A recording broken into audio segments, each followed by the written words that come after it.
Hello and welcome back to a brand new episode of the Couch Potato Podcast. Will joins me on today's show as him and I sit down to discuss this past weekend's Royal Rumble. We break down the matches. We also try to figure out where the hell Uncle Howdy was jumping to when he landed on LA Knight, because he wasn't trying to hit LA Knight, that's for sure. We also give you our thoughts on what we think are 5 potential matches for this year's Wrestlemania. Well, we actually will probably give you more than 5. Maybe 7 or 8. Who knows? But you won't find out unless you tune in. So after the guitar riff, we bring to you the Couch Potato Podcast. All right, we're back with another episode of the Couch Potato Podcast. Originally, we had a different episode in mind to do, but the WWE once again threw a monkey wrench in our plans, except the company's not for sale. Vince isn't cheating on his wife and paying off multiple women. It was actually a good thing. We were coming off the heels of the Royal Rumble, which was, I think, kind of a spotty pay-per-view. Had a lot of really high highs and some pretty low lows. And to talk about the Royal Rumble with me today is my good friend Will. How's it going, man? I'm doing good, man. How you about yourself, man? Can't complain. So, leading off Royal Rumble, what were your initial thoughts of the event this past Saturday? I'd have to agree. Spotty show. There were some highs, there were some lows, and I feel that, my personal opinion, from the past Royal Rumbles that I have seen, I feel like this was on the better side. Like, still could have been some work done, but it wasn't a bad show. I enjoyed it. Oh, it was a huge improvement over last year's. I'd agree. I hated last year's. I think, Roman and Seth was like the only good thing from last year's Royal Rumble. Mm-hmm. But kick things off, the big story was the main event, Roman Reigns versus Kevin Owens for the undisputed WWE Universal title. I thought the match was pretty good, but it's what happened afterward is what's got everybody talking right now. Sami Zayn is now out of the bloodline, but it didn't happen the way I expected it to. I expected Sami to fail, and then they basically beat him up, but Sami just decided that enough was enough and took his chair to the back of Roman Reigns when Roman wanted him to continue to beat up his former best friend. I don't know about you, but that didn't happen till probably was after midnight. Mm-hmm. So I had to contain my excitement, but inside I marked out pretty hard about that. That was so well done. What did you think? Yeah, that storyline, I'd say that was a good close to that chapter. I know it's not done. I feel like they got a lot more in store for us. I know it was going to happen. Yeah, I didn't think it was going to happen that way. Like you said, I thought maybe he would have been like, hey, help me. I'm going to throw him out the ring, get some hits in, put him back in. Instead of, I saw him hesitant when Roman looked at him and was like, man, give me a chair. And he looked at him like, I don't know what to do, like a deer in headlights. Do I get him a chair or not? And I was like, oh boy, here we go. The turn, was shocked about that. And to further that, I was shocked about, hey, he said, fuck this. I'm done. Then I don't know if you saw his his Instagram put up, run it back. And I was like, oh, are they going to revive that feud when he was going against the tribal chief? Mm-hmm. And I'm like, okay, this could be cool.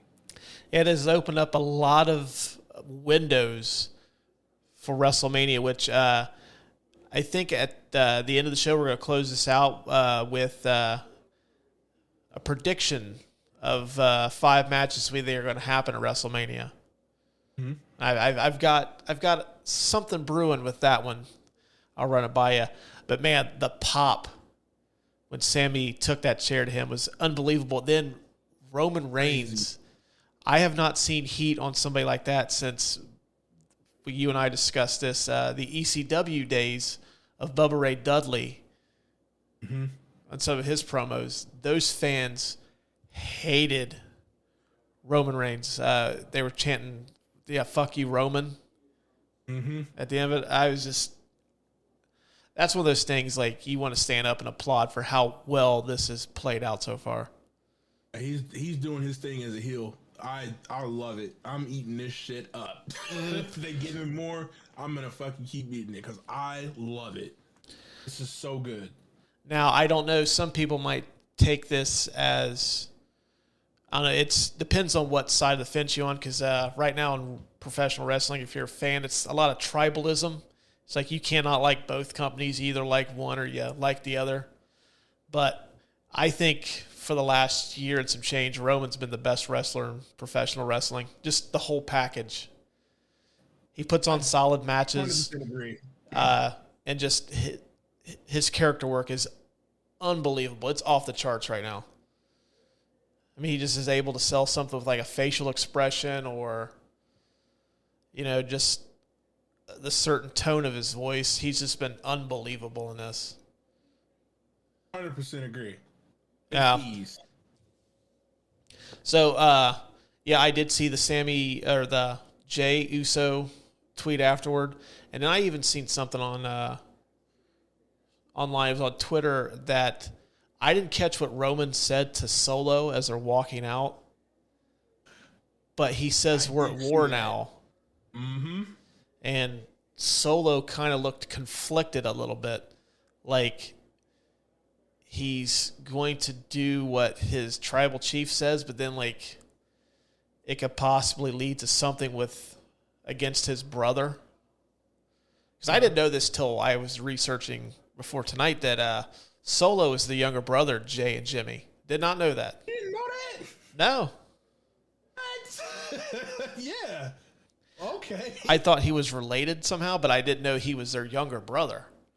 He's the young one. Yeah. Rikishi is the pappy. Which I know originally he was supposed to be on Raw for the acknowledgement ceremony, but he was sick, so they couldn't do it. That's why they did the trial of Sami Zayn, which I think turned out much better. Oh, hell yeah. Because it added some stakes to Saturday night. So going off of that, I think we'll come back to the whole bloodline story when we do our Wrestlemania predictions. But Men's Royal Rumble, Cody Rhodes comes out at 30, which I thought was kind of anticlimactic. I agree. I think they should have. I personally think that if you're going to announce him, I was expecting him to be like 1, 2, coming in early, and he had to kind of fight his way to it. But 30, I don't know, it was just a little like, okay. Once it got to be like 27, I'm like, okay, there's no way he's losing now. But I was very impressed with Gunther's performance in that. You know what about him? I was never really a Gunther fan. So when did he change his name from Walter to Gunther? When did that happen? Was that an NXT thing or what? No, it's when he came to WWE. He was Walter prior to coming to WWE. They ran with it in NXT, and then it was in that same line when Vince was changing everybody's name when Pete Dunne became Butch, which I still do not like. And then, Gunther. Actually, all of Imperium had name changes too, because there was like a controversy about that for a little bit where I think it was Gunther was supposed to have a first and last name, and it was the name of a former Nazi Gestapo officer, a prominent one during World War II, and then Vince for some reason didn't catch on to it. So they had to change it once everybody started like putting 2 and 2 together. Oh, okay. Which I'm just like, guys, come on. Yeah, you gotta do your fucking homework a little bit. Yeah. But I get it. Back in the day, I probably would have slid, but today everybody's soft. Nope. Can't do it. But yeah, It's like, come on, man. Like, Yeah. anything but those guys. Yeah. But, yeah, he changed his name to Gunther. But I think what was impressive about it is a lot of the guys that seem to last a long time in the Royal Rumble, you kind of lose track of where they're at points during the match. They just kind of, they're the guys that you see, like, either they're trying to work somebody over the top rope or, you know, they're getting beat up in the corner, but you don't really see him as part of the match. But Gunther was, like, bringing it through the whole match. Like, you always knew where he was at. See, and that's like Sam, like, before that, I never really watched a lot of him. I'm like, okay, this guy, he looks kind of corny to me. I'm like, I don't like his build, his physique. What's so good about this guy? And I watched him throughout that match. So I was like, oh, okay, now I see why folks like him. And I see him step up to Brock. I'm like, oh, okay. I actually think I want to see that shit because that's a big ass dude. I had no idea he was that tall as he was with Brock, and you know, just built wise. And then to speak on, yeah, like you were saying, like you knew where everybody else was in the match. I'd agree. I saw him 100% of the time on the screen. Unlike Seth Rollins or whatnot, you know, you had people. He was laying down in the corner a lot of the match. So I was like, okay, I see. He's trying to build his time up for when Cody gets in, and then you'll see him step out and emerge more. So I was like, okay, I did catch on to that. And I was like, Gunther has my respect now. He's cool. Yeah, I think he elevated himself to, like, he's kind of an upper echelon guy now. And I remember, when we spoke about our Clash at the Castle episode, I remember you spoke highly about the Gunther Sheamus match. I think it was one of the best matches of last year. It wasn't a bad match. It was not a bad match. I went back and watched that the other day. Because yesterday, matter of fact, because I wanted to see it. I was like, let me see what this dude can do. And I was like, okay, he can actually wrestle. This guy's pretty cool. So Gunther has my respect. And he's done something that they have tried to do time and time again, is it seems like the Intercontinental Championship means something again. Because for the longest time, the secondary titles didn't mean anything. It's just like, okay, it was just a way for a mid-card guy to have something, and it was just almost like, okay, we need a filler match. Well, let's just make it an Intercontinental title match. How do you feel about? Do you like how that's being played out now? Because if you look, they're doing the same thing with the United States title. They're got that hyped up. Hell, that's a match for the Elimination Chamber, which I'm like, oh, okay. But I kind of get why, because the champions are. The undisputed titles are hostage right now. So, well, I mean, even if for a wrestler that is a full-time guy, I think you need the secondary titles to mean something too. Because back when I was growing up, like, the world title for WWE was like, okay, this is going to be the big megastar. Maybe the guy couldn't wrestle that well, but he was just so over. Like, it was Hogan, the Warrior. Savage had it for a while, but the Intercontinental title was for, like, it was the workhorse title. Like, when that match was on the cards, you knew you were going to get a good match. Like, Bret Hart, Perfect had it, Shawn Michaels had it, like Razor Ramon, you knew that you were going to get a good match. And I think that those titles meant something. And now it's just, they kind of get passed around. And I think it's nice to see them mean something again, because when somebody does beat Gunther, when somebody does beat Austin Theory, I mean, it's going to mean something. That could elevate somebody from being a low mid-card guy to, like, the upper tier guy. Like, the best example I have is when Mr. Perfect was the Intercontinental Champion. Like, he was Mr. Perfect for a reason. He never lost. And then Bret Hart beat him at Survivor. No, it wasn't Survivor Series. It was SummerSlam 91. Bret Hart became a star after that match. Oh, really? Mm-hmm. Yeah, it was like first time he had ever won a singles championship. He was kind of known more as like one half of the Hart Foundation. Then he beats Mr. Perfect, and I think 1 year later he's the WWE champion. Yeah. Okay. So I thought that the secondary titles were kind of always a buffer to see how, okay, he has this title. Let's see how he'll do, and if he can potentially become the WWE champion for down the line. Like, I don't know if they still do that or not. Well, that's another reason why I think they should be featured and they should mean something, is the fact that you could have a potential world champion, and that could be the stepping stone for it.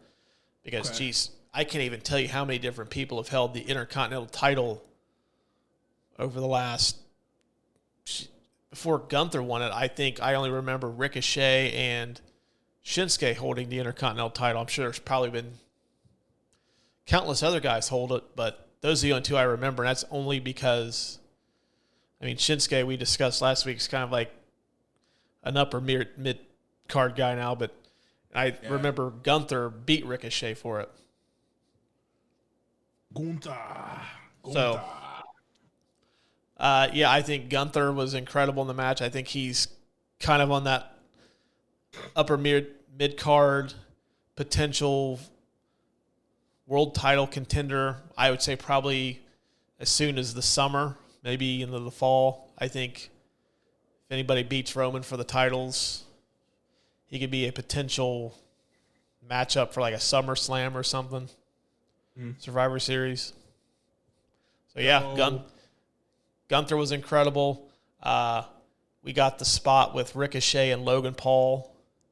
I mean, this spot, see, I'm glad we were having this conversation. Yeah, the spot was cool, but they were hyping this shit up like this is the greatest thing since sliced bread. I'm like, to be honest, I think this Logan Paul, even though I hate the guy, I think his spot at Crown Jewel with the cell phone was way better than the one that we just had at Royal Rumble. Because like you can literally see the elevation, climax, the impact. You can tell. I was like, oh, that hurt. It was dope looking. I forget where I had seen the video and who was involved, but that spot's been done before, but it wasn't done on that big of a stage as the Royal Rumble. It done an Impact or some shit. I think it was. It was Impact. Yeah, I think it was AJ Styles and somebody. Now that you're saying that, I think I do remember seeing that shit. And it's still cool to see, though. I won't knock it. It was cool, but I just don't like how they have that all hyped up. Oh my god, that was I'm like, come on, bro. We've seen better. If you get people talking about Ricochet, if that helps elevate Ricochet, I'm all for it. That guy is severely underused by WWE. He needs to be much higher up the card than he is. Yeah, he needs to be, because he can do some shit. He's your high flyer right there. Yeah. Cody and Gunther were the last two guys in the ring. They was a pretty solid ending to it. They lasted a little bit longer than Taker and Shawn did at the 2007 Rumble. Cody ends up winning, and now he has his pick of who he wants to fight at Wrestle. Well, I guess it's not really a big mystery. He's going to go after the WWE Championship. But I mean, and like you're saying, I get it. He's a better guy on the marquee to have. Just feel like him coming in at 30, it's just not doing it for me. Really? It's just me. I'm just like, yeah, whatever. Like, I knew this was going to happen. I knew we were going to get that match. I'm just like, I feel like he should have went through a little bit more to get to that. Like, maybe win the Royal Rumble at not 30 or like, come in at like 10, 15 or some shit. On top of that, I'll say this. Let me rephrase that. If he would have came in at like 10 or 15 or hell, or even 1, 2, or 3, okay, cool. But to fix what they're doing now, he coming in at 30 and winning, I think he needs to be, they can't do that. As I said, he needs to be like an elimination chamber. He needs to win one of that and be like, all right, well, here's my resume. I just won the Royal Rumble and I just won the elimination chamber. I'm taking on Roman Reigns. Like, okay, build yourself up. Because I feel like he was handed this on a platter. Like, here you go. And I'm not really for it right now. Well, I mean, I think he was the right choice to go over. Like, I think that was the match that you wanted to see, but Because there's nobody right now who else I could see taking on Roman. There's really not. Not at the star level that Cody's at. I mean, essentially, you've burned everything with Brock Lesnar, and honestly, nobody wants to see Lesnar and Roman again at WrestleMania. I think Cody was Yeah, I think Cody's the logical choice. I mean, they've pretty much portrayed him as like the top face of the company since he came in. The only nitpick that I have is I think that if they're going to bring him in at 30, it should have been a complete surprise. I think it would have went over so much better if, like, you didn't know Cody was going to be number 30. Because I think once, so don't have the promos in or nothing that they did? Yeah, just kind of like what they did with Cena. Okay. Like you're expecting, I don't know, like 30 would have been somebody like Dolph Ziggler or somebody like that. And then all of a sudden you hear Cody's music play and like, okay, Cody's back. He's going to win. But now it's kind of like you already knew he was going to be in. And he was kind of one of the favorites, I would say the favorite going into the pay-per-view. And then when he gets 30, it's like, okay, you kind of made him the favorite to begin with. And then you're giving him the best possible draw. That's a good point. That's the only nitpick I have. I mean, like, I think it was executed well. Like, the Gunther, Cody dueling it out at the end was cool. But, yeah, it was a little anticlimactic that he won. Because, like, once you knew he was coming out, you knew he was going to win. None of those guys had a chance. Really, to me, could have thrown him over the top rope. Yeah, no. I mean, I thought it could have been Rollins at a point, but I'm like, no. That's a good point. And that just cemented it even further when Rollins got tossed over. I'm like, okay, Cody's definitely winning now. Because Seth was the only other guy I could have seen taking on Roman Reigns at WrestleMania. And even then, I don't see that as kind of like as big of a matchup as Cody versus Roman, because we've seen Seth and Roman before. Well, and how about this though? How do you feel if what the fuck? Drew McIntyre. I thought he was a good feud for Roman. I feel like they probably could have did one more with that. I'm like, They could have, but we've seen it already. And they headlined a huge, I think Clash of the Castle was like outside of WrestleMania was their biggest show of the year. I didn't know they did that already. So okay, well, yeah. I guess it is Cody. I think it just, I think it just sucked how Cody's coming back. Bam, 30, he wins. Take the promos out, but like I said, WWE, I feel like they dropped the ball right there because they literally said, we're fine with telling you guys that Cody's coming back because we have bigger things surprise for y'all. And I'm thinking like, okay, what does that mean? Rock's coming back, something's going on. None of that happened. I think that some of what kind of deflates a little bit too is like you're always expecting these old stars from the past to come back, and we only got Booker T, which I'm fine with. Like, I'm fine with them. Like, I'm fine with them, focusing on the current roster. We did get a Spinaroonie out of Booker T, so I was happy about that. Fun fact: you obviously wouldn't know this. Last Royal Rumble I think I watched was the 2012 Royal Rumble when Booker T fucking came out. So I have seen both of his returns. And I'm like, okay, we got Booker T. Like I said, I thought he wasn't going to come back because he was on the pre-show. And I'm like, ain't no way he going to get his ass off there, get into the stage, get geared up in this, and then come out. And I was like, oh, well, he did because he came out way later. But the man looked stiff. Walking down to the ring, trunks look like they didn't fit right. He gets in the ring, does the roundhouse kick, barely got it on his where his chest was. I'm like, okay, is he gonna get us a scissor kick? No. Here comes another fucking kick into the bookend, and then gets thrown out the ring. So then the other thing that's going on right now, saw a picture. So they're saying, I don't know if Booker T really got eliminated, because if you look at the photos, look like he went through the middle rope and not through the top. So if that's the case, this man is still technically in the goddamn match on a fucking Tuesday night. Well, Curtis Axel, I forget what year it was, never officially got eliminated either, so they could potentially have Curtis Axel against Booker T. The winner of that faces Cody, and then we have the true... Yeah, but it was good to see Booker, but I'm like, man, he looks stiff. I don't know if he was sore, because I know he's still wrestling from his promotion. I forgot the name of it. Mm-hmm. But I was like, okay, I'm cool. Yeah. I was glad that they focused on more of the current roster versus relying so much on the stars from the hitting from the past, shot, yeah. Which I'm glad about too. Like, work with what you got. Because I was telling a friend of mine that the big problem that they've had, and they're slowly digging their way out of it, but it's the fact that they rely on too many of the guys that used to be big, and they haven't made anybody a star today.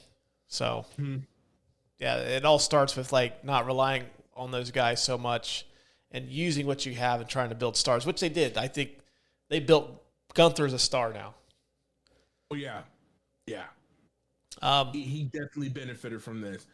I wouldn't be surprised if he wins a Royal Rumble in his career. Yeah, for sure. So yeah, we got Cody winning the men's Royal Rumble, and before we move on, I thought Pat McAfee, when he came out at the beginning, I thought he was number one. Caught me off guard, like he was even going to show up, and then cock. He literally said he was on fire. He was fantastic. You don't realize how much I like Wade Barrett on commentary, but Pat and Michael Cole are so good together. I don't even think they're on the same level. I like Wade, but I think Pat is just I don't know. It's that energy he brings. Mm-hmm. I like how he kept saying the banger bros. I'm like, you do know you're not allowed to say that, right? The one that I liked the best was when he referred to Braun Strowman as a meat castle. And I must add, that's going in the bank here. That's going in the Rolodex of catchphrases. I'm going to use that on somebody sometime. The meat castle. Yeah, it was nice to have Pat McAfee back. Next match was the Mountain Dew Pitch Black match, which I don't know how I feel about that. I did not care for that at all. That made LA Knight look like a fucking bitch. I'm sorry. He did all that, and Bray Wyatt's entrance. I'm sorry, bro. You need to speed this motherfucker up. I don't get chills. I don't like the song. I'm just like, okay, whatever. Now, the only person who can get away with that, Undertaker. Bray, I don't like it. Get your ass in the ring and whoop some ass. Hey, Roman Reigns is the same way. I think I texted you and I said it was either you or a friend of mine, like the over-under on how long it takes Roman to get from the ring from the time his song starts till he gets in the ring. I think I had 3.5 minutes. It was 5. See, I like Roman's entrance though, because I'll go grab my fucking belt when he stands up and puts his in the air. I'm putting mine in the air, and I'll slow creep to my fucking girlfriend and stand over her and yell at her, "You better acknowledge me." That does not go well in my house at all. I fucking like, and you have to look at Paul Heyman's face too. It's the funniest shit. I love his entrance. If I tried that, acknowledge me at my house, my wife would look at me like, "Excuse me?" Acknowledge me. Yeah, I don't know what was going on that Pitch Black match. Nothing exciting, and then at the end, I don't get what the hell the Uncle Howdy thing was, where he jumps off the top of that. Mention it. He said the same shit you said. He overshot that by a fucking mile. Yeah, it looked like Uncle Howdy was jumping to Wrestlemania. Like, I'm just going to go to LA now. Because it didn't train. Like, yeah, you could see him go through, and then LA Knight rolls over top of him. Mm-hmm. I was like, what the hell? when did Bray put that mask on? I turned away for 1 second, look back, he's got a mask on. I think he put it on. He put it on right as the action went to the outside. Okay. Yeah, he looked cool, but yeah, I'm not gonna lie, I have that paint when he was looking backwards and his eyes were glowing red. I was like, that's fucking badass. It looks like you're going against a demon in the ring, and I fucking like that. I really like that scene, that shot right there. I thought that was cool. I have, outside of his return, and then the clip of him talking to LA Knight where he says, I'm having trouble controlling these urges, my brother, which has become like a Twitter meme, which has been fantastic. I have not been impressed with Bray Wyatt at all since he's been back. Yeah, he hasn't done nothing. He's just been sitting in the ring, walking around with that fucking lantern, having Uncle Howdy Doody look weird and shit. I'm like, what the fuck is going on here? Mm-hmm. I don't like his voice neither. For the longest time, I did not realize that was Husky Harris, and I hated Husky Harris. His dad is IRS. I did know, and I was like, oh, okay, so your dad's kind of cool. Husky Harris I didn't like. I was more of a Showtime Percy Watson guy. I wonder what that man's doing today. Probably selling insurance. Probably. He'd be, oh yeah, Showtime. Like, okay. I don't know. Like my biggest fear coming out of that match is I really hope that this doesn't do any long-term damage to LA Knight, because like I found myself rooting for LA to win that match. I said I hope after this match you don't see him fall down that card, because for some reason I kept hearing that they say that every time they go against Bray they just fall down the card. I'm like, is he not a credible opponent? Like, why? Like, it just seems to be, well, if you remember when he had the feud with Seth Rollins had a lot of trouble getting, because he came into that feud pretty hot, and then he just lost a lot of his steam after that, because he didn't really get that back till he created this visionary character that he's got now. So what is it then? Is it Bray's character? Like, what is it? I think it has a lot to do with the theatrics, because it seems to be. Was he the Fiend then when he went against Seth? Okay. Yeah, because they did the Hell in a Cell match where they had the red light over the ring the whole time. Mm-hmm. I think it's a lot with like Bray seems to be more. His matches seem to deal more with the theatrics and actually putting on a decent match and telling a story in the ring. He's trying to tell a story with, with the external stuff. Mm-hmm. I mean, the Undertaker did that in the early days of his career too, but the Undertaker also was a good wrestler in the ring and could back it up. I mean, Bray's solid, but just there's really nothing, like no storytelling going on in the ring at all. And I think until he fixes that, this is going to be a problem. Yeah, for him, because it's like it seems like he builds this stuff up, and sometimes it just takes too long to get to the point, and then we still don't understand like Uncle Howdy's like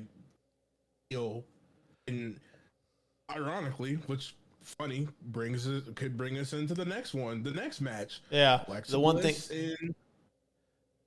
Bianca. The one thing we know about Uncle Howdy is do not let him dive off a diving board in a swimming pool, because there's a good chance he's going to completely miss the pool altogether and hurt himself or somebody else. Don't let that man near like a diving board, please. Yeah, like honestly, like the undercard matches were nothing to write home about. Like Alexa and Bianca was nothing spectacular. Shit. I figured for sure the Bray Wyatt stuff would have came into play during that match, but they saved it for afterward, and then it just never really. Okay, like what the fuck are we doing here? They're like filler matches. I bet those matches were on par with fucking Hardy performing. I'm like, this is bad. Get this shit off my TV. Yeah. I don't know, like, just I think right now the WWE women's division, I've stood up for them for quite a while, but I think there's a lot of issues within that division outside of like the upper tier wrestlers, which are Becky. To me, they've kind of deflated Bayley a little bit. Bayley doesn't seem as credible as she did when she came back. It's Becky, Charlotte, Bianca, and even though I don't think she's a great wrestler, she still has star power, and Ronda Rousey, and that's... Oh, fuck her. I don't like her. You're gonna hate my Wrestlemania predictions here soon. Oh, okay. Let me ask you this then. So, why do you feel that way about Bayley? If they're not, she's lost like lost matches. Or she's. is it because she's part of Damage Control? I mean, she's put on some good matches, but I mean, she's gone up against the two biggest faces in the women's division, and hasn't looked like she's lost every time. I mean, she hasn't come out on top in a match at all, which that's fine. But like, you're gonna build up, credible heels. They have to look strong. I mean, like, they just haven't done that. I mean, That's why. And I mean, she doesn't really right now, to me, look like a credible threat to anybody. She's always running around with Damage Control. Like, if you see her, you see the other two. Don't get me wrong, I love Io Sky. She's fucking badass. I love her. She's badass. Kai, no. Bayley, okay, whatever. But she did cut that savage promo on Becky Lynch the other night on Monday Night Raw, though. Yeah, she did. That was good. Which brings. Nah, I'll wait for her until we talk about the women's match. Yeah, I'll wait. Well, I mean, there really wasn't anything of note in the Bianca Alexa Bliss match outside of the Bray Wyatt Uncle Howdy shenanigans at the end, which, like I said, I don't know where this is going. If you're gonna fucking turn, just do it already. I'm not a fan of that. I don't like that whole Firefly Funhouse shit. Her turning dark and this and I just think those those characters are just stale. Like, I don't like it. Yeah, It's stale. I will say that I think Alexa Bliss that was probably some of the best work she'd done was when she had that evil character outside of when, early on when she was winning the women's title and stuff like that. She just kind of seems to be like a mid-card wrestler now. Outside of that, though, yeah, that Bianca Alexa match, nothing. It's just like, okay. And to shake stick at. Yeah, like, come on, let's wrap this up. But the women's Royal Rumble match, I actually think was better than the men's. Co-sign, 100%.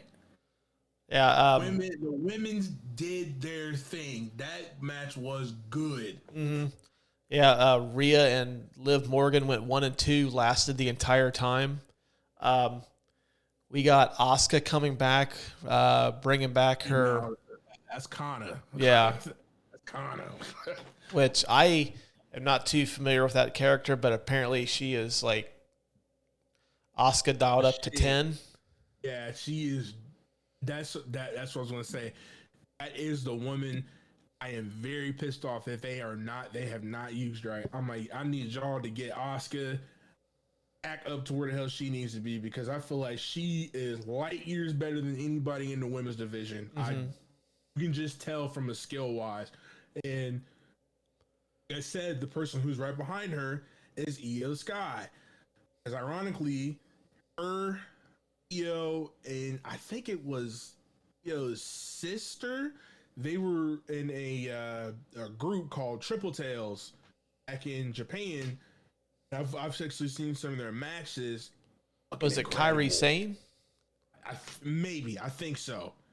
Looking incredible. I'm like, bro, why are they not using her right? Like, what is going on? Like, that's a star right there.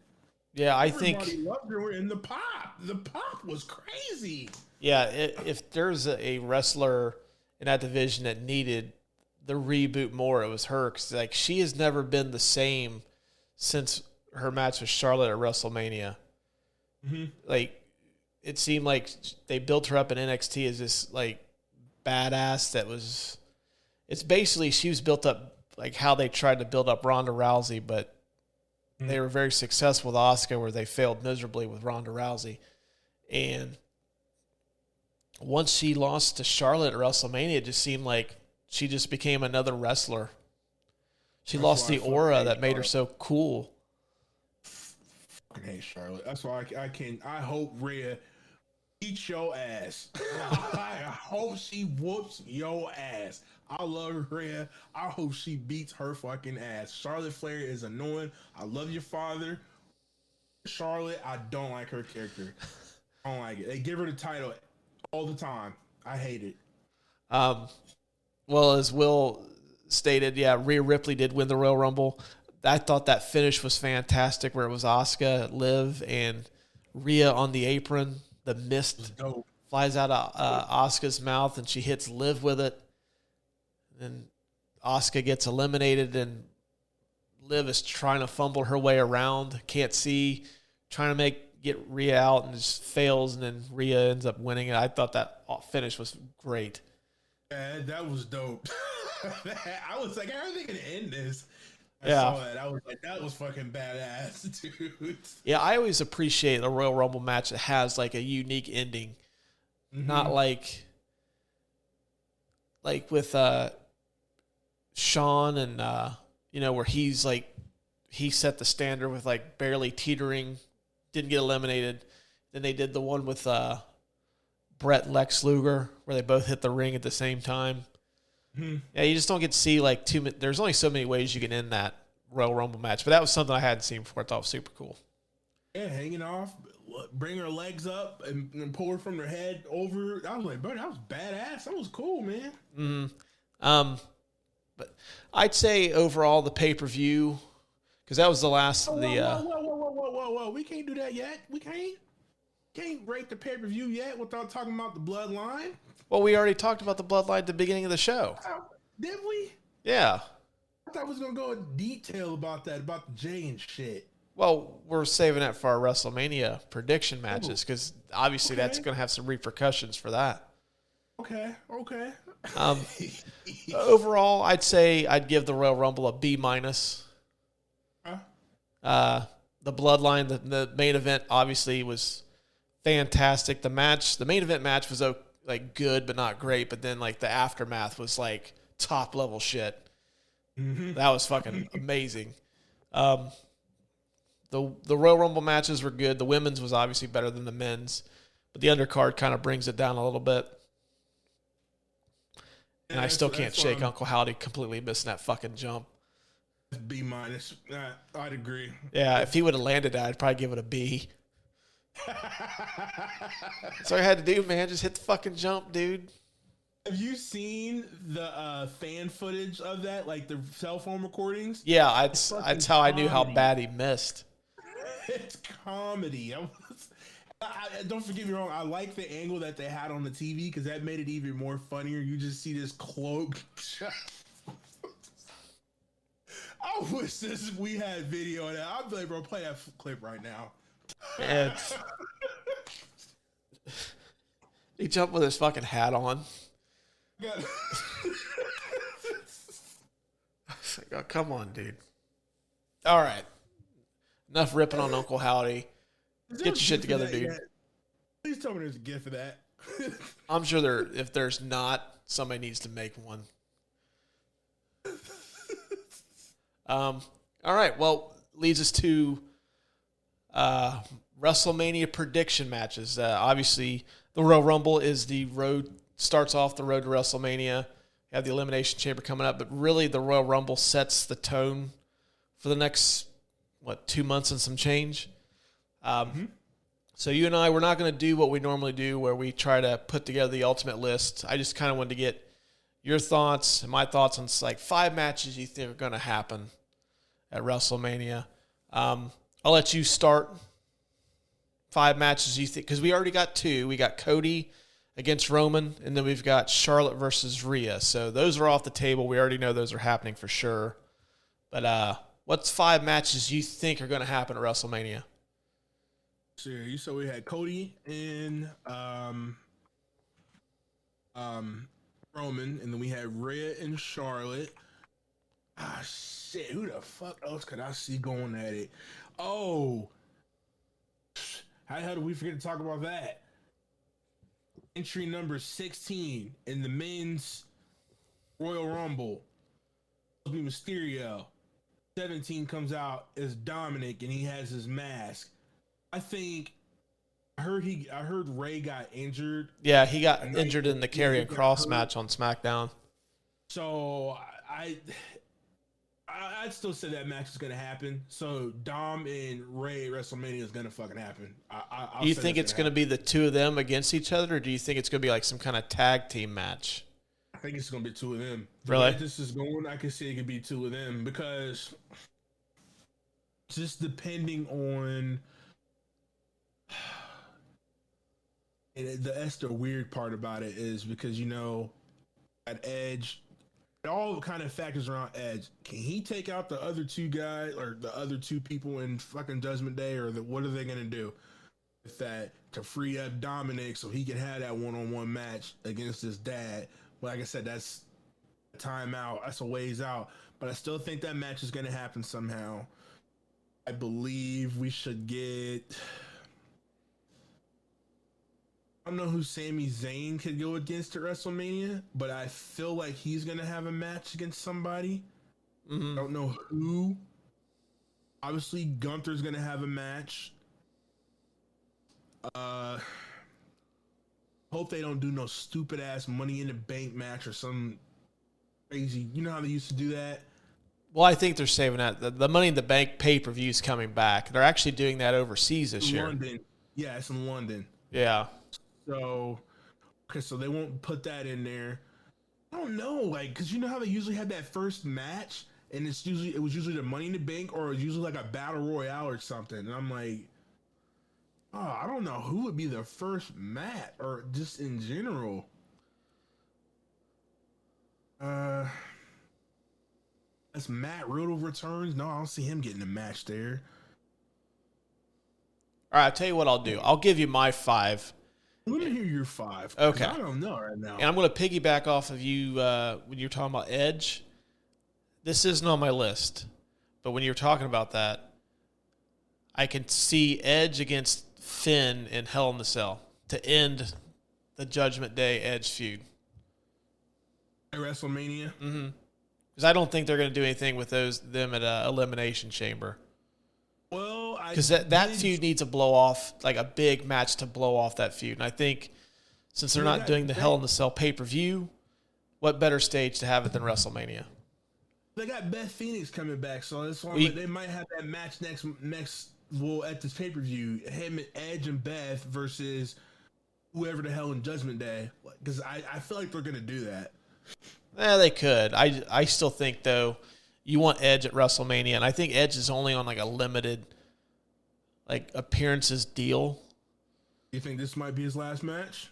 I don't think it'd be his last match. I just think that you would probably save him for WrestleMania. Because I think he's only 20 appearances a year. Mm-hmm. So I would think that you would probably save him for WrestleMania versus Elimination Chamber. Okay. So that's why I think you could have him and Finn, the blow-off, be at WrestleMania. Because I think that feud would probably need something big like that. So I think it makes sense to have Hell in the Cell at WrestleMania if you're not going to do the pay-per-view anymore. Because they've even said that, even Triple H said himself that matches like that shouldn't be the focus of a pay-per-view. It should be, to blow off, a big feud. Yeah. A Hell in a Cell match. So, I mean, that one makes sense to me, is to do that match at WrestleMania. I have 6. I was going to cut one, but then, like, figured, oh, what the hell? I'll just throw them all out there. They've been teasing this match for quite a long time, about a year. We only got to see him one time in 2022. I have Austin Theory versus Cena. You still think that's going to happen? I think so. I think it's going to happen. They've been teasing it for a year. And I think that if you don't do it now, then when are you going to do it? And I think with it being in LA, you're going to try to get as much star power as you can. And from the rumors, we're not getting The Rock, because I think if The Rock was going to be there, I think they would have had him at the Rumble. There's been rumblings that they offered Steve Austin, Reigns, or Lesnar. I just heard that he turned the match down. And he turned both of them down. So I think you take Austin and The Rock out of it. Who's the next biggest star that can still go in the ring? It's obviously John Cena.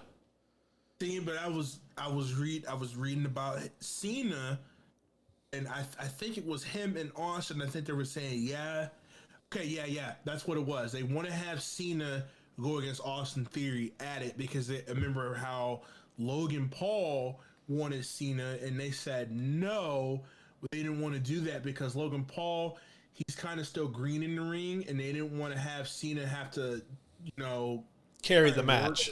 Yeah, carry the match. So they said, well, let's just do him and Austin Theory, somebody who knows what the hell he's doing in the ring. Mm-hmm. So I'd have to agree with that.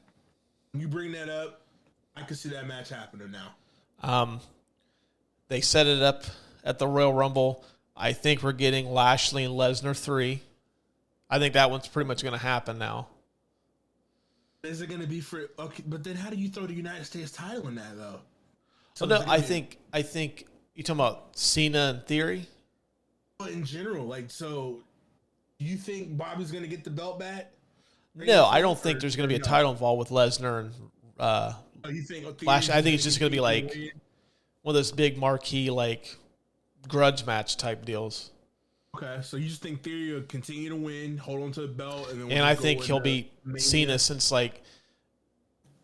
Cena is the guy that they've compared Austin Theory to, just in terms of kind of that charisma. They're not the same guy, but they kind of. I don't like that comparison. Well, no, kind of like Cena came out I guess for lack of a better term, when Cena first showed up on SmackDown, he was the definition of one of those fuckboy college frat kids. Okay. And it's Austin Theory. And yeah, Theory's kind of like that too. I could see that. Okay. They're on the same pants. Yeah, pretty much. So I got Theory versus Cena. I got Lashley versus Lesnar. I have Gunther versus Sheamus versus Drew McIntyre, a triple threat match for the Intercontinental Championship. Oh, you think McIntyre and Sheamus will get into it again? The dynamic that I could see them having is the fact that they just like to beat people up. It's one of those things where just two buddies are okay, fuck it, I want a part of this too, because I don't really see. I think McIntyre is big enough that he needs to have a marquee matchup, but I also think they've alluded to Sheamus wanting another shot at Gunther anyways. He even said that his dream was to win the Royal Rumble and to fight Gunther at WrestleMania. So you're already planting the seeds for that. Mm-hmm. So I think it makes sense to incorporate McIntyre into that too, just make it a triple threat match. Had a whole nother dynamic where these two friends. What's more important, the friendship or the Intercontinental Championship? This would obviously be Gunther's biggest challenge to date, to deal with McIntyre and Sheamus. I think that could be a good possibility. They kind of alluded to it at the Rumble too. I think Seth Rollins is going to battle Logan Paul. I did hear that. And you know what? I would. Logan Paul talks so much shit, and the person I could see getting under his fucking skin is Seth Rollins, because Seth Rollins, I'd be down for that match. Yeah. Yeah, that one, and I think it'll be a great match too. I mean, Logan Paul's obviously shown that he can go. You know what you're getting out of Seth Rollins.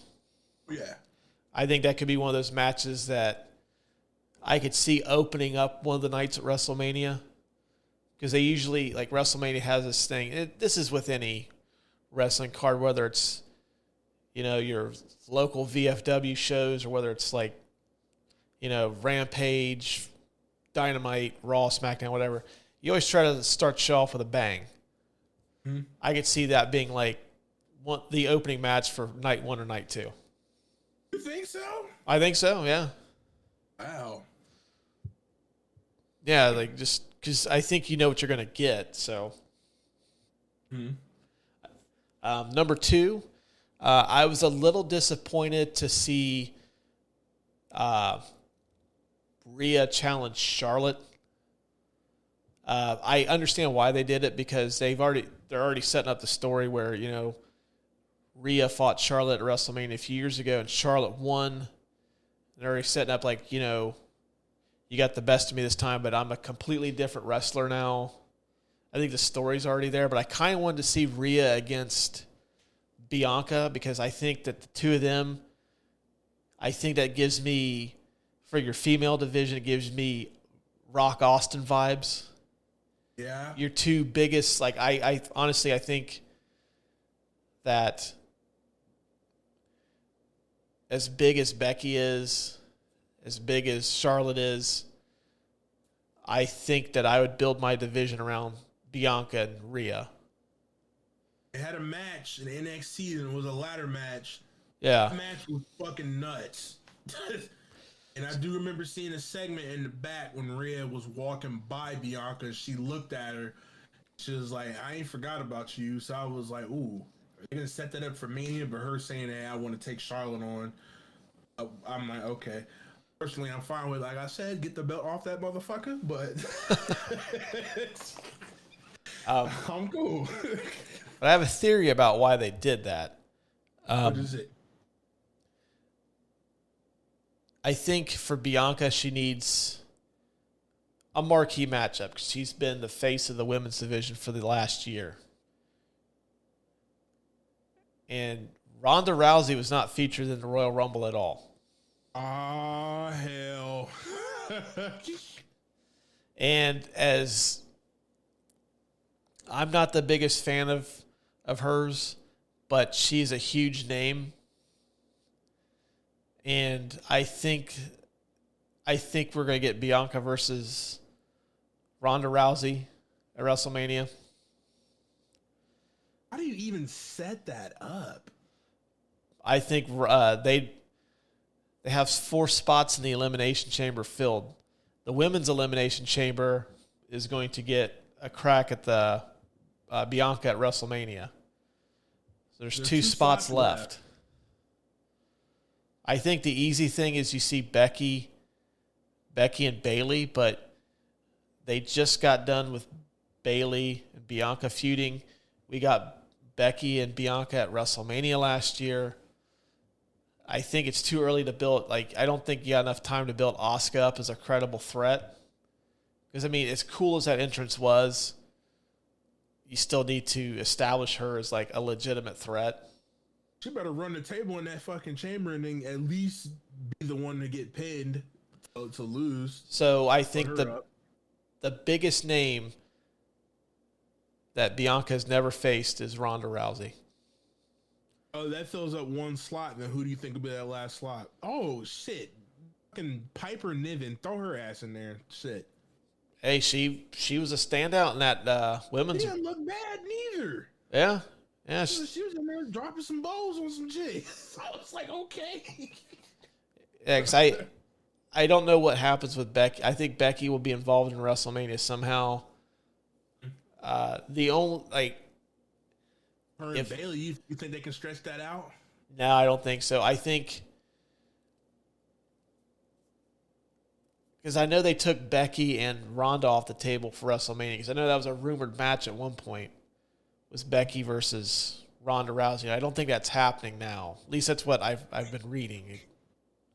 It's always 50-50 on the old internet. But I think realistically, in terms of like a WrestleMania match, I don't think that you can get any bigger for Bianca than Ronda Rousey. If you're not going to do Rhea and Bianca, that's the pivot. Mm-hmm. And then my last one is we talked about the bloodline. We don't know how this is going. I think the logical play is Sammy and Kevin versus the Usos. Mm-hmm. But then now you've got this wild card of Jay potentially not being a member of the bloodline anymore. I don't know if this is something that like he ends up coming back into the fold. But then like you've got stories for days. So I've even tossed around two possible scenarios. It's going to be a tag team match. It would either be Sammy and Kevin versus the Usos, Kevin and Sammy versus the Usos and Solo, or Sammy and Jay versus Jimmy and Solo. Oh, damn. But then, that takes Kevin Owens out of the equation. Wow. That does. And I think Kevin Owens is pivotal to this. Yeah, you have to have Kevin in there somehow because he's as big of a part of this story as Sammy is. So Jay fucking leaving, that's the fucking monkey wrench right there.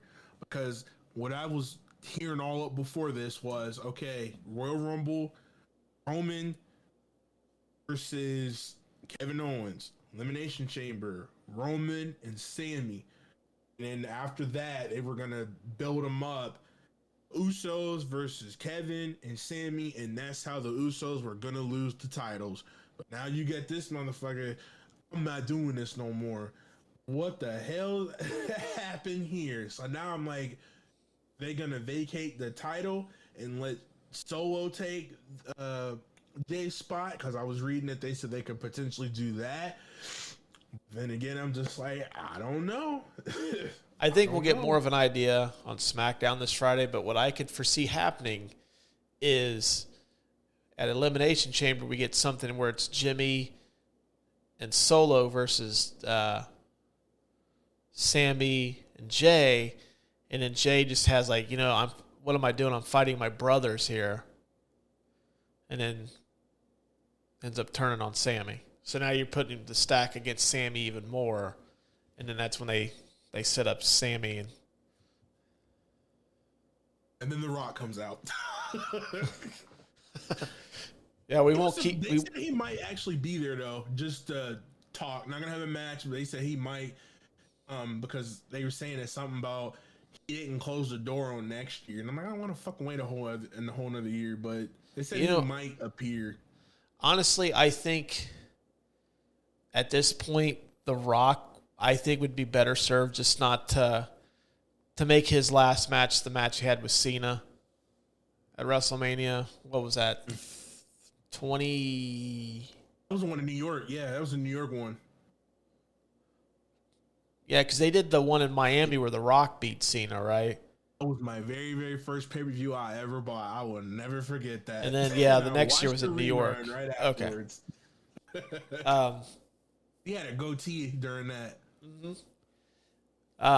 Yeah, I think just leave it right off into the sunset. That'd be your last match. I mean, that was a good match. It wasn't great, but it was good. But at this point, you're kind of like, most fans now don't remember The Rock during his heyday. At least like the current WWE fan base. It started to become more like, it would be like, when you had Hogan coming back in the during the Attitude Era, like WrestleMania 18, it's like, okay, that's well past Hogan's heyday. But Hogan, of course, was in WCW, so it's a little different. But, the fans that were watching it then don't have a huge memory of, red and yellow Hogan. Mm-hmm. That's kind of where I'm at with The Rock. It's like, fans like us will remember it, but like the current crop, it's like probably not going to be as huge of a deal. It's more like, okay, this movie star is, wrestling at WrestleMania. My son, for the longest time, knew The Rock from Jumanji. He didn't know The Rock was a wrestler until I started showing him. Yeah. Says, son, let me show you where this man came from. Yeah, because he's like, dude, because my son was like, Dwayne Johnson was a wrestler? Like, yeah, I'll show you some stuff. I showed him WrestleMania 17. So, does he say that about Batista? Did he know he was a wrestler? I don't think my son was a big Batista guy. He didn't like the Guardians. Oh, he likes the Guardians of the Galaxy, but yeah, I'm like, you never know about, like, there's Drax. Let me show you what he used to do. My son's like me though. He likes Rocket Raccoon. I like Rocket. That's our dude. We're Rocket dudes. But yeah, those are my WrestleMania predictions. I don't know if I'm onto something or whether I'm just like pipe dreams or like I don't know what I'm talking about. But that's my WrestleMania predictions. Yeah, and ours is kind of the same because I forgot about Lashley and Brock. I knew that was going to happen. I'm still going to stick by that Dom and Ray match happening. I'm just now hearing about the rumors about Seth and Logan. I wouldn't mind seeing that. Obviously, we got Ray and Charlotte, Cody and Roman. And like you said, the wild card to me is what the hell are you going to do with these tag titles? Because they're going to have to put them up. But what are you going to do with it? Is it a triple threat? What's going to go down? Well, let me ask you this. I posted this question on our Twitter account earlier today. Wyatt will have a match. What's that? Do you think Bray Wyatt will have a match at WrestleMania? At this point, I don't fucking care. I really don't. He's probably going to wrestle fucking Uncle Howdy because we already know he flew to LA already. The Mountain Dew Code Red match. The only way that would work for me is if Jack Nicholson is in character from A Few Good Men. And Tom Cruise somehow shows up and like, who ordered the Code Red? And then like, it sets up the whole match. But I don't fucking care. Like, heard it there, folks.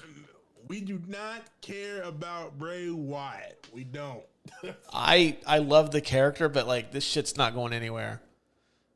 I would imagine it's probably going to be him and Uncle Howdy are probably going to do battle. That's probably what's going to happen. I really think it's fucking Bo Dallas. Probably is. If it is, somebody needs to tell that dude fucking know where, like, land on the mark. Some Hollywood shit. Hit the mark. You didn't fucking do it. All right. Well, that's going to wrap it up because we're about out of time. I thought you had something to say. Oh, yeah. Thank you for I did post a Twitter question on Twitter. This has to do with the whole bloodline thing. Do you think that Roman should just defend both titles one time against Cody, or should he defend one championship against Cody and the other one against Sami Zayn? Ooh.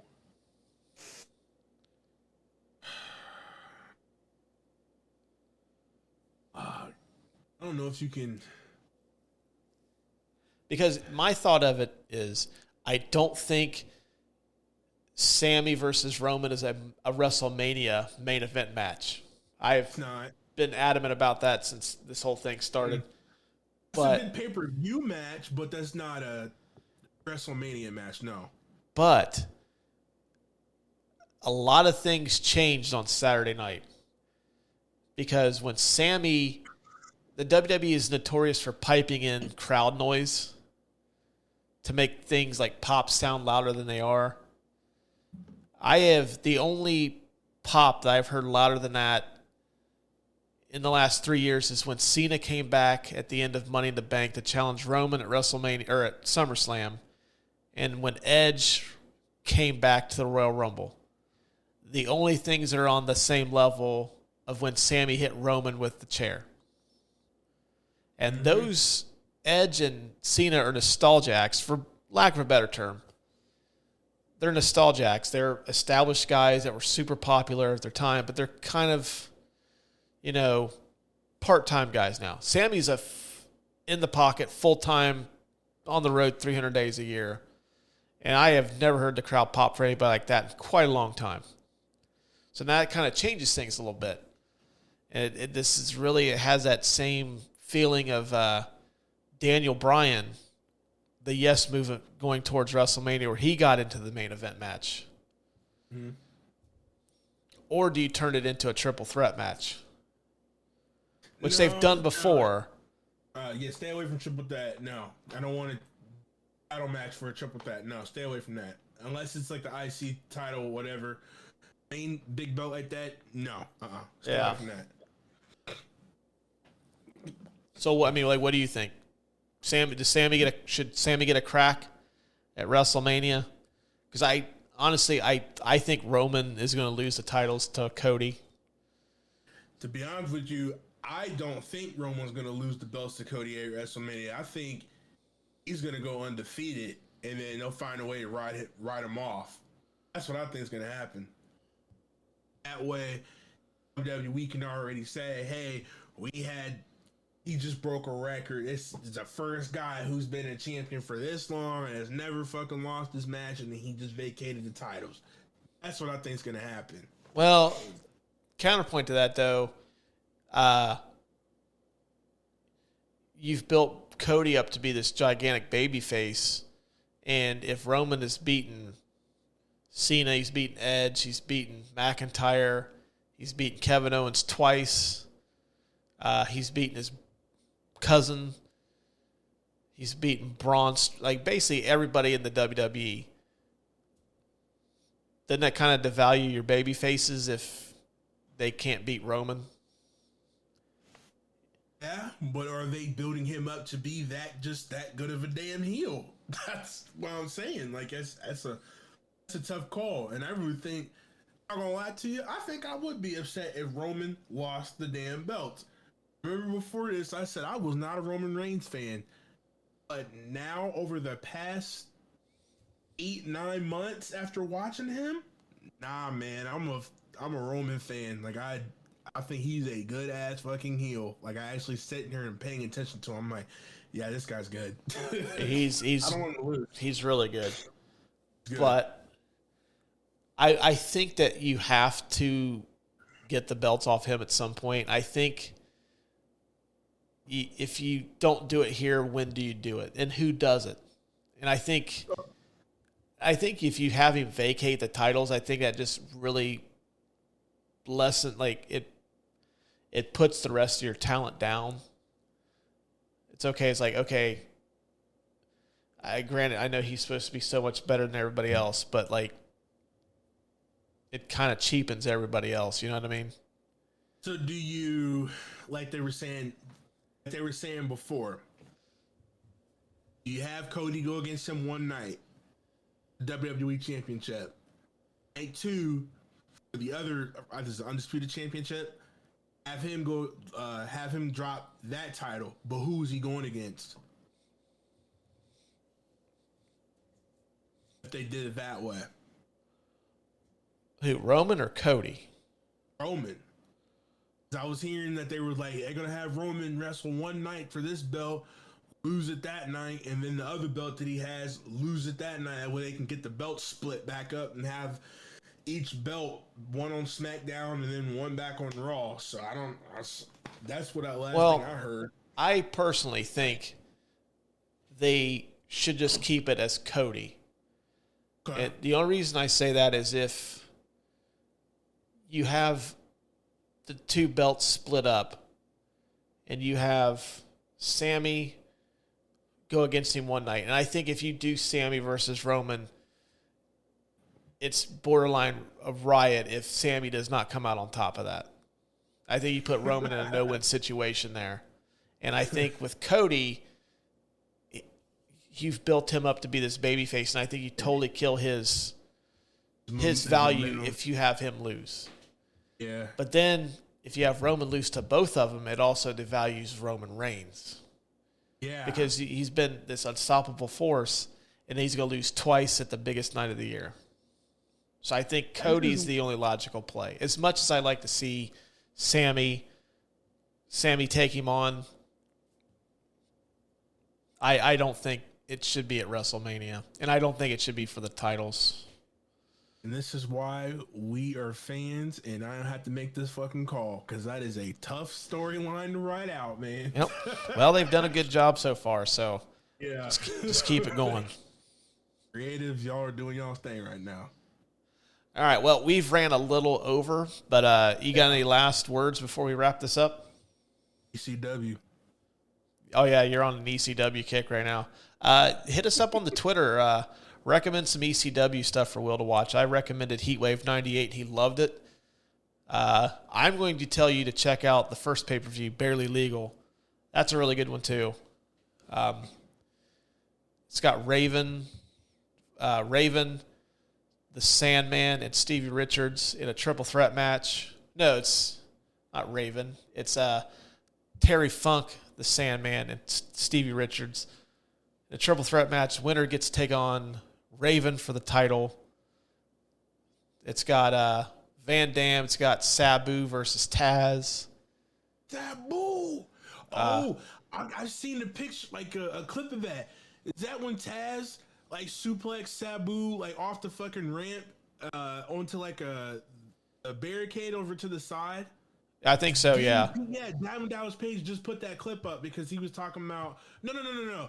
He did that to Bam Bam Bigelow. That's who Taz flipped over because he was talking about Bam Bam all this week for some reason. I don't know why. Well, I think they were pretty close, so. Yeah. But yeah, hit us up on the Twitter. Recommend a good ECW event for Will to check out on the Cock. I was using the Cock before. Well, no, I'm not gonna say that because as soon as I say that, somebody's gonna point it out. Like, no, Pat McAfee was using that well before you started. So quit dick riding. But yeah, ECW's on the Peacock. Recommend a good event for Will to watch. Be sure to follow us on Twitter, Instagram, Facebook, get all the latest show updates. If you like what we're doing here, please give us a follow, subscribe, give us a 5-star review on the old Apple so people will search us, be able to find us, and listen to this and enjoy it as much as you guys do. So until next week, we will talk to you guys later. Peace, y'all.